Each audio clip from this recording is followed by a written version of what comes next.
আমরা এখন আছি খুলনা যশোর হাইওয়ে রোডে, ফুলতলা থানা।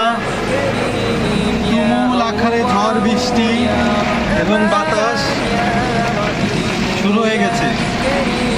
আজকে 29 তারিখ, 29 অক্টোবর। গতকালকে রাত্রের থেকে ঝড়ের আভাস ছিল, কিন্তু গতকালকে হয়নি, সেটা আজকে হচ্ছে।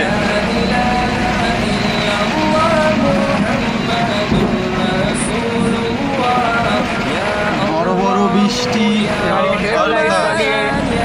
এবং দেখতে পাচ্ছেন রাস্তায় ড্রাইভাররা হেডলাইট জ্বালিয়ে গাড়ি চালাচ্ছে। ইতিমধ্যে মেঘের কারণে রাস্তাঘাট অন্ধকার, প্রায় অন্ধকার হয়ে গেছে।